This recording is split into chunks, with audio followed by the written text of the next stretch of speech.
Hello lovelies, here I am with another blast from the past. This is the second edition of Twilight 2000. There was a 2.2 edition in 1993, and I think the original first edition was 1984, maybe 1985. I think it won an Origins Award in 1985, if I remember correctly. And there was a version in 2013 which was not very well done. And then we've had the Year Zero edition, which has its own quirks and problems and so on. This was the version I played the most, though we used quite a lot of first edition supplements with it, which didn't always make sense. But yeah, this was the version I played the hell out of, as you can see from the state of the book. Though reading through it now, with the benefit of years, I don't remember playing it as it's written in the book, and I mostly played rather than running Twilight 2000. So this is the 1990 edition, in which the year 2000 was still in the future. And this is a post-apocalyptic game, but it is not really gonzo at all. And this edition had the unfortunate timing to arrive right at the collapse of the Soviet Union. And so its background and its ideas about what would then happen were questionable. Perhaps at best, and it was rapidly shown not to be particularly accurate at all in most ways, though it was quite accurate in pointing to the Balkans as a flashpoint for everything. I forget how they changed it in 1993. I think they had the KGB winning the coup that took place in 91, so that's when it really delved into alternate history rather than speculative fiction, and that's kind of the space that it's occupied ever since. Now, of course, and partly why I chose this out of the few remaining oldies to look through, we are staring down the barrel of an expansionist dictatorship that doesn't seem suitably cautious about the use of nuclear weapons, and that's just America, never mind Russia. So it seems we live in interesting times, and so I thought it would be a nice idea to take a look at Twilight 2000. So in this version, the flashpoint is the Balkans, and that eventually drags everyone into a long and protracted conventional war in Eastern Europe that then eventually turns nuclear hot, but not into the wholesale destroy the world sort of level of atomic warfare. And that is the part that is difficult, I think, to cope with, because any nuclear escalation we tend to think of as being something that will explode outwards and become uncontrollable very rapidly, especially as more nations around the world nuclearize, and they are not necessarily rational actors in the way that the US as was, or the USSR as was, are. So we have increasing nuclearization of various countries now, and some of these countries are run by or have heavy influence from religious fanatics or ideological fanatics. And yeah, it's probably more dangerous now than it actually was during the Cold War, but hey ho, I'm not here to cheer you up. I'm just here to talk about games and how they intersect sometimes with reality. So this uses mostly the sort of familiar version of GDW's rules from Traveller and so on at the time. In the stats and so on are rolled on 2d6. And that gives you a scale there. You have skills, it's mostly lowish numbers. System wise, you take your skill level, whatever it might be. If you've been to medical school, for example, your medical skill would be 6 as part of your career. If it's a simple task, you double your skill and roll under it. Obviously with 6, you're not going to fail a simple test. On a normal roll, you have to roll equal to or under your skill, so that would be a success. And in a hard roll, half your skill, which would be 3 in that instance, and we fail. So very, very simple. If you score 4 or better, then your skill total, that's an outstanding success. If you score 4 or more worse, that is a catastrophic failure. Obviously, sometimes this isn't going to work. It's either going to be an automatic success, or you're going to be in a situation where you should be able to fail but don't. And while a flat D10 is kind of swingy, it doesn't allow much in the way of massive luck or massive failure. I think we house ruled it, but I can't remember what the house rule was. It may have been imploding and exploding dice.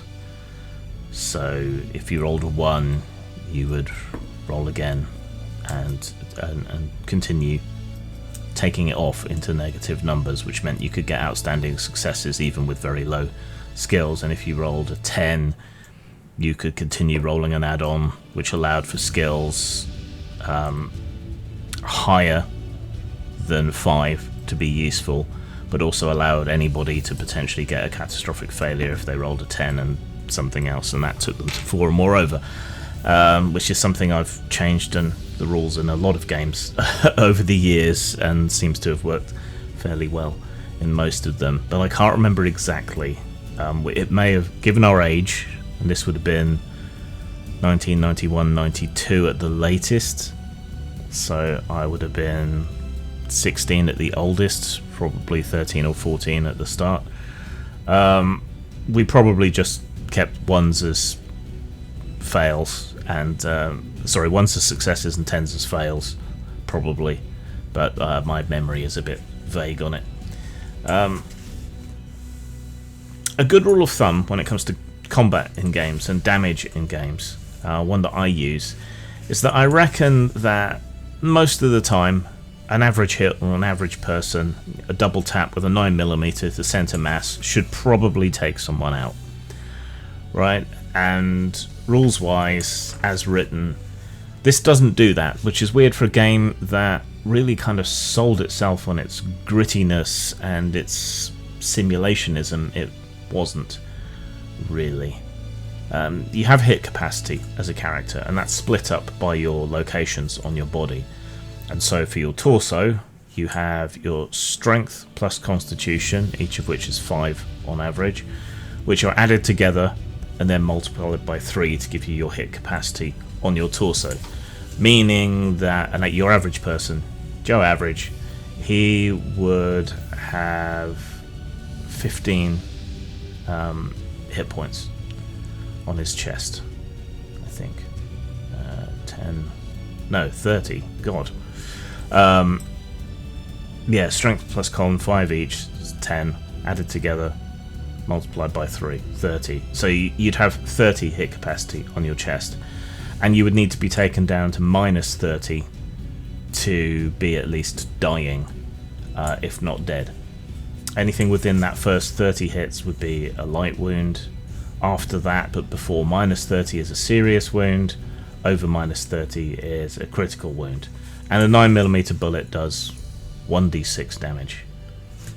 So best case scenario, you can already see the problem with my standard point of reference. So on average, that's going to be 7 damage for both bullets, which means even accounting for the 2 shots, that isn't even going to seriously wound you, let alone critically wound you. So yeah, the best case scenario, which is extremely unlikely, you might do 24 damage, which is still in light wound territory. I think we may have doubled the damage for the weapons, and adjusted the halves up or down depending on what kind of, or times 1.5 and adjusted the halves up or down depending on the weapon. We may also have halved hit capacity, I think, in order to try and deal with this, but even that's fairly inadequate, I think. So that would mean our Joe average would have, what, 15 hit capacity on the torso. And we'll be taking 2d6 for each pistol shot for an average of 14 damage, which isn't quite into serious wound territory, but maximum damage would be, what, 24, which would take him into serious wounds and well on his way to being, you know, critically wounded.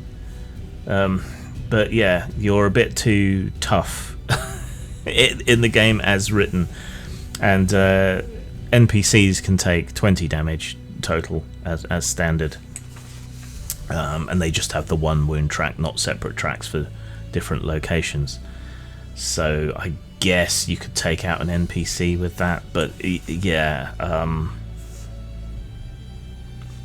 for a game selling itself on being gritty and realistic and so on, the sheer amount of punishment that a character can take is deeply unrealistic.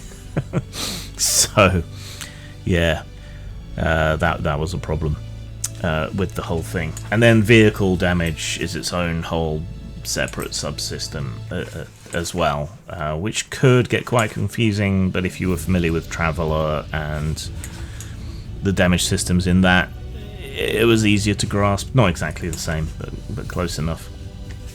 You got a decent breakdown of the years up to, during, and at the end of the war in the year 2000. Standard setup for Twilight 2000 tended to be you being members of a ragtag, broken down multinational unit, typically NATO, from the front lines of the war that was stuck in Poland with no orders, no command structure, and okay, what do you do next? Are you going to try and get home? Are you going to try and make the best of what you've got around there? Throw your lot in with a settlement, that sort of thing. So Twilight 2000 was always kind of set up as a hex crawl or a map crawl or whatever. Assuming that you were American players, of course, you would have to try and head west and then find some way, if any way existed, to get back to the States. And then the States is in a state of civil war between its civilian government and its military government, and has been invaded as well. So, you know, there's a lot there's a lot going on there. So the rule system's clunky-ish, doesn't particularly work when it comes to combat. The vehicle rules are a little bit clunky and different to the interpersonal combat rules. The setting is somewhat scant, but I think you can excuse that to a large extent with Twilight 2000, because the information that you have as an isolated soldier without long-range communications on the front line of a war that has gone nuclear and biological, if to a limited extent, you're not going to know what's going on in the rest of the world. So that was fine in a lot of ways, but the game is very, very dry, very serious, and quite grim, which I think is why it did appeal to a lot of people in the UK during, you know, the Cold War era that we were all living with. I mean, we had Americans stationed over with us at various air bases like Greenham Common. Went to school with a few Americans, officers who were living off base and whose families were going to local schools.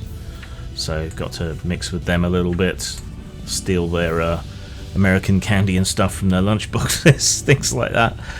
So I think it felt kind of at home to us, and Britain didn't have a particularly optimistic view of how a nuclear war would go, as Threads demonstrates quite effectively, I think. So okay, you didn't get a whole lot of background here, but that was fine, that made sense.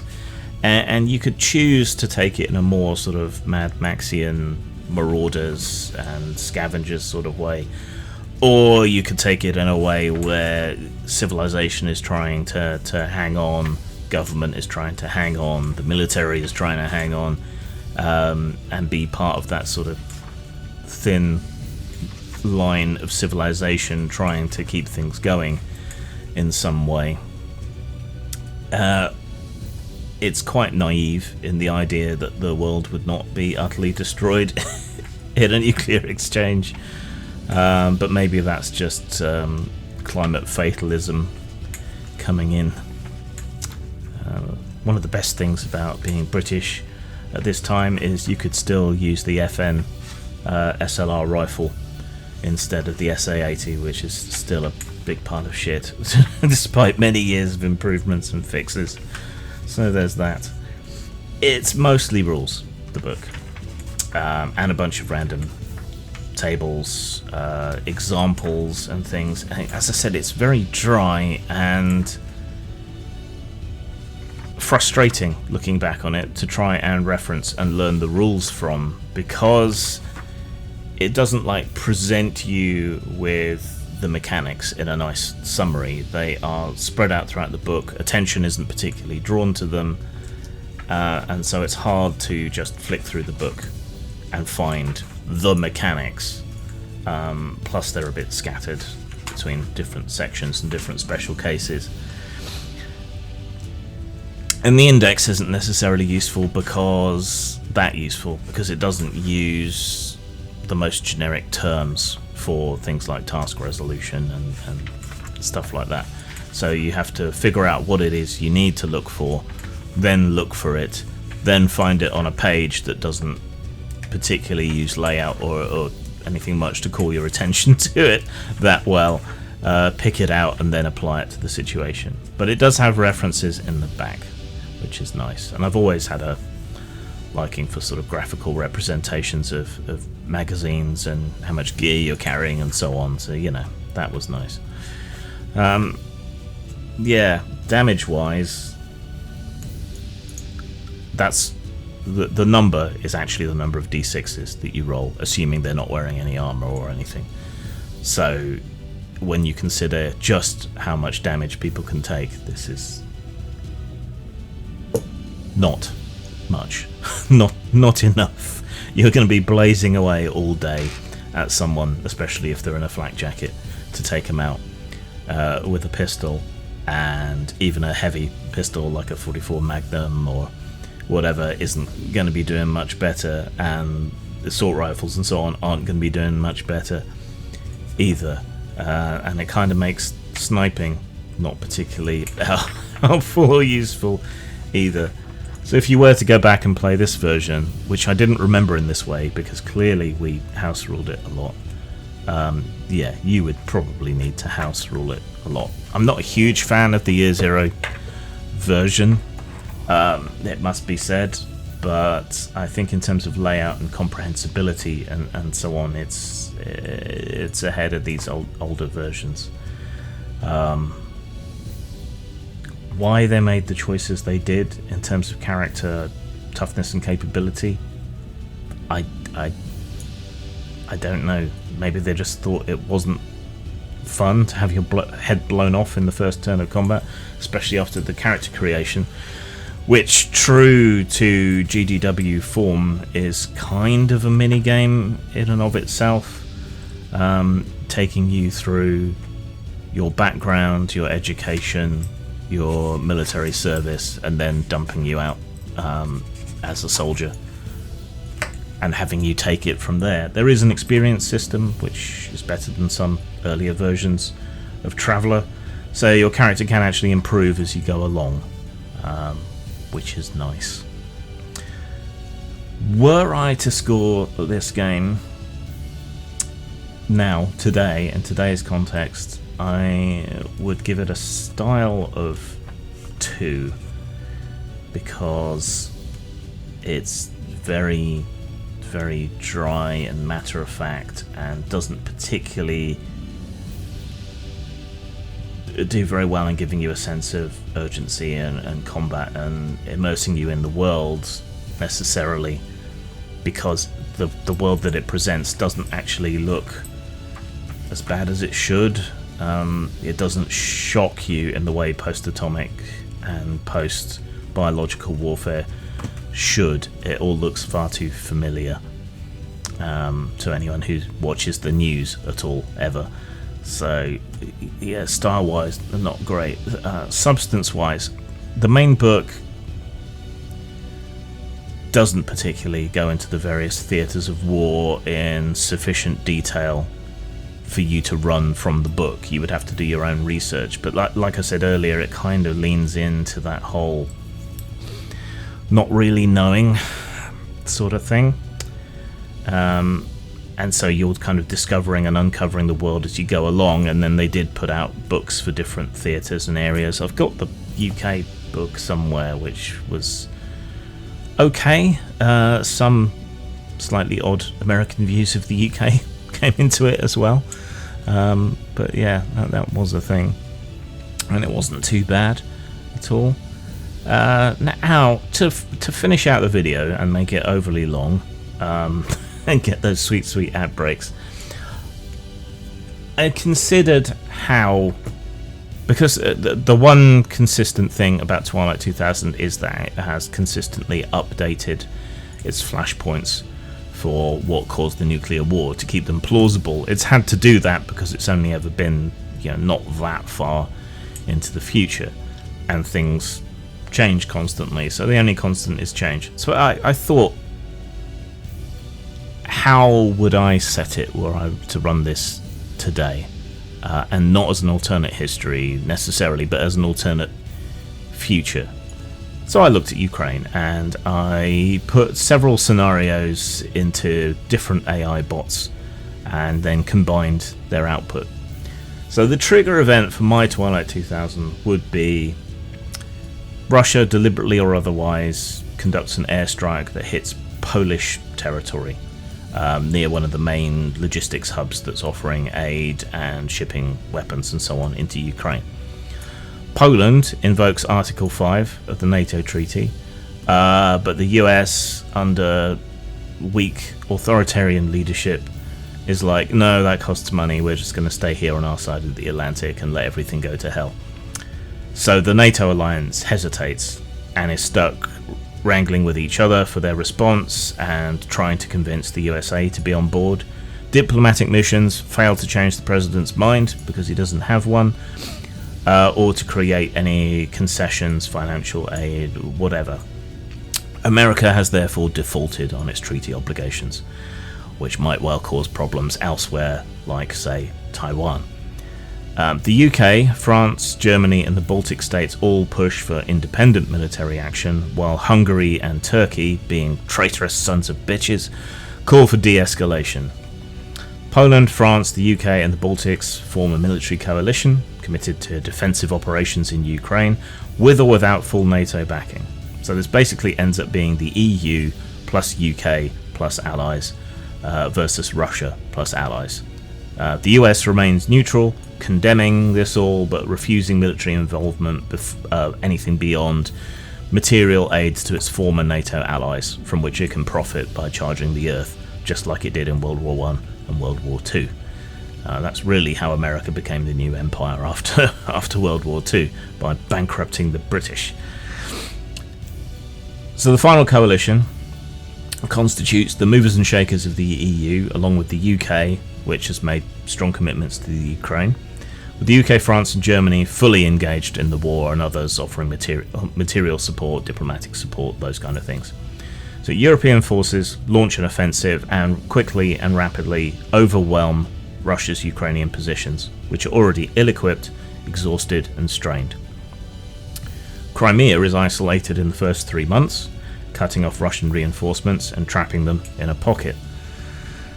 The Royal Navy, supported by French and Italian forces, enforces a full naval blockade of Crimea, preventing Russian reinforcements and supplies from reaching the peninsula.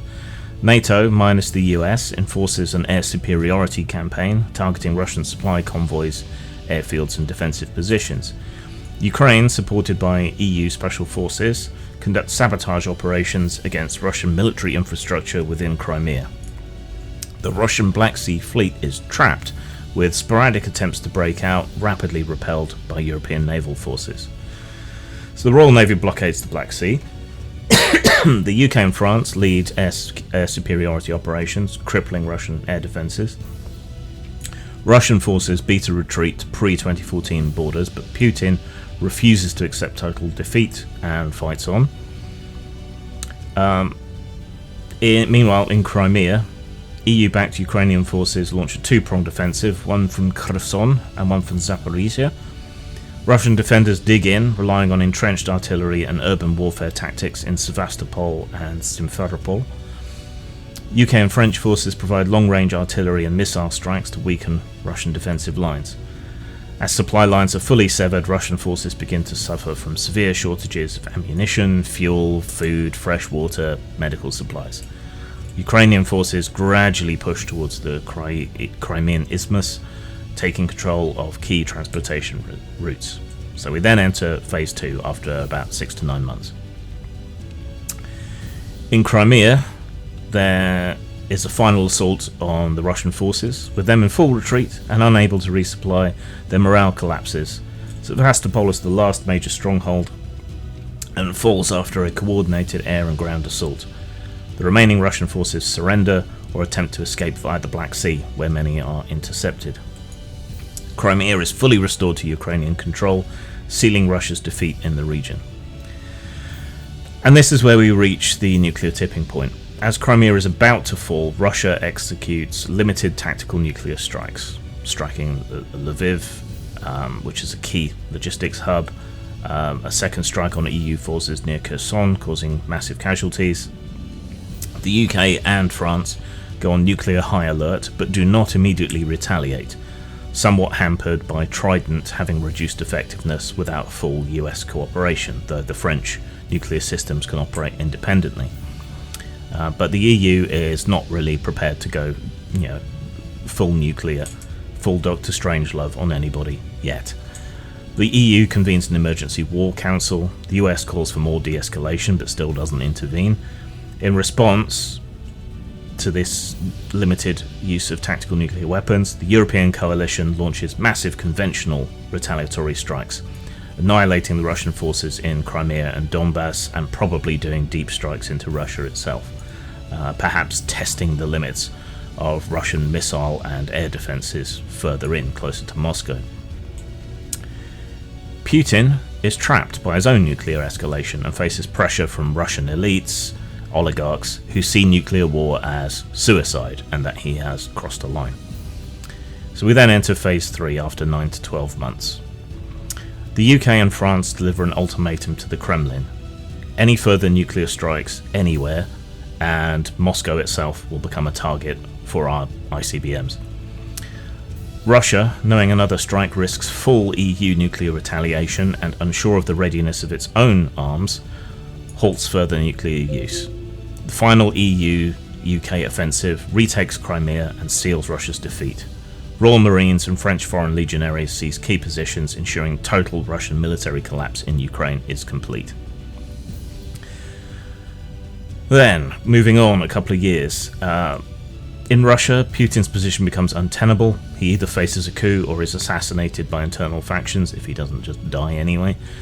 The new Russian leadership sues for peace, offering a complete and final withdrawal in exchange for economic survival and unfreezing of assets. Russia descends into internal chaos with breakaway movements and economic ruin. So all those gains that they've had break off again and go independent, trying to sever themselves as much of anything from Russia, which has become a total pariah. China steps in, probably secures a great deal more influence over Siberia and former Russian territories. Moving on some more years, Ukraine is fully restored, but a lot of its eastern front is now somewhat radioactive and annihilated. Ukraine joins NATO, or whatever alliance succeeds NATO, and becomes a heavily armed fortress state with foreign troops stationed to bolster their recovering and rebuilding national forces. The UK and France emerge as Europe's dominant military powers, solidifying the EU's status as a major global force. Those countries which were essentially traitors during the conflict are probably thrown out of the European Union, and the UK formally rejoins the European Union, recognising the necessity of a united Europe for security and economic recovery, which kind of silences the right wing, which tend to be pretty pro-military, pro-security, and anti the country's enemies, or at least they used to be. So Hungary is expelled, and non-team player nations and governments are put on notice. Realpolitik means that the dangerous collapse of Russia and the emergence of a tripolar world brings most countries in line with either the US, Europe, or China, though the US has torched most of its soft power and influence by its non-participation. Russia is a shattered shell of its former self, with internal instability threatening further fragmentation. That means oil and gas remains massively highly priced, possibly reaching $200 a barrel, and that grain prices remain very, very high due to the damage done to Ukraine. So that acts as a massive destabilizer world round. The US remains the world's main superpower, but is also maintaining its combination of isolationist and simultaneously expansionist policies in places like Greenland, Panama, Canada, and so on, which drives Canada into the arms of Europe as a part of that alliance. And that allows further Europe to take more of a leadership role in the world. So Cold War II begins with Europe and the remnants of Russia locked in a tense nuclear standoff, China continuing to increase in influence as America slowly fades out of influence. So at the end of all this, Europe wins, but at a massive price. Millions dead, part of Ukraine irradiated, and a permanently militarized continent. Russia is functionally defeated, but its long-term fate is uncertain, and nuclear proliferation between different breakaway parts of Russia is also a bit of a problem, and they're probably unlikely to disarm given what happened to Ukraine. The UK and France's nuclear deterrence prevented a total escalation, but the world remains on massive edge. China is probably going to invade Taiwan in this timeline. The EU, now reinforced by the UK, becomes a global counterweight to both the US and China. It's not perfect, but it is a bit more of an ethical superpower than either other option. In this scenario, Russia only deployed 2 tactical nuclear weapons in order to try and stop the EU-UK advance, which they were afraid would continue into Russia. They struck Lviv and Kherson, so they destroyed a major European logistics hub, killed about 200,000 people in Lviv, military and civilian, and contaminated parts of Poland and surrounding regions with radiation. Though long-term radiation from nuclear weapons isn't as bad as we might think from playing Fallout. Yeah, I mean, there'll be a lot more cancers, but it's not as bad as, say, the meltdown in Chernobyl, for example.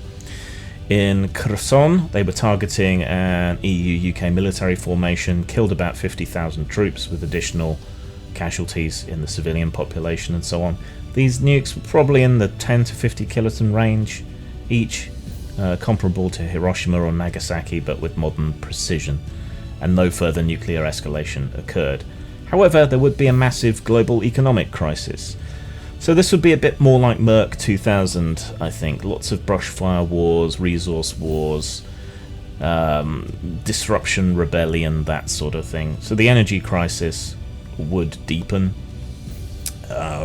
Russia would either cut off or wouldn't be able to maintain supplies of oil and gas before its final defeat, and then wouldn't really be in any position to rebuild those supply chains for quite some time. EU nations would scramble to secure alternative energy supplies from the Middle East, the US and Africa, and that would, as I said, cause global oil prices potentially to surge to $200 per barrel, compared to about 75 now, I think. Well, that would mean rolling blackouts, especially in the winter, massive investment in further alternative energy resources and nuclear power, which unfortunately would take many years to actually have an effect. Stock market crash is almost certain to have happened once the nukes fly and there's mass panic and people fleeing, urban centres into the countryside. So you can probably look at the Dow Jones, FTSE and DAX crashing by like 40 to 50%. The whole global financial system would probably briefly freeze up, sort of a economic heart attack. Trading would probably be suspended. Panic selling would lead to bank runs in Russia, contributing to their total economic collapse. Western economies would enter recession GDP would probably contract between 3 to 7% just in the first year. China and India would be hit, but they would weather the storm better. But there would be reduced global trade and probably big inflation spikes in those countries, even destabilizing them. Food supplies would be severely disrupted, as they already have been, but on a more long-term basis. As I said, Ukraine is one of the world's top wheat exporters, and with nuclear fallout in key agricultural areas, global wheat prices might well triple and spark food riots in the Middle East, Africa and parts of Asia, leading to yet more disruption, rebellions, governments being overthrown, brushfire wars, all of that kind of thing. The EU itself might institute rationing of some basic foodstuffs like bread and so on, and that would further damage economic confidence. So these things all affect each other. There would be impact on the tech sector. Taiwan and South Korea would probably scale back semiconductor production due to the global instability. They would kind of have to. And the electronics market would face supply chain shortages, similar to but worse than COVID-era disruptions. So your phones and your computers might not get updated for a few years. It causes knock-on problems for IT infrastructure, and that just contributes to everything.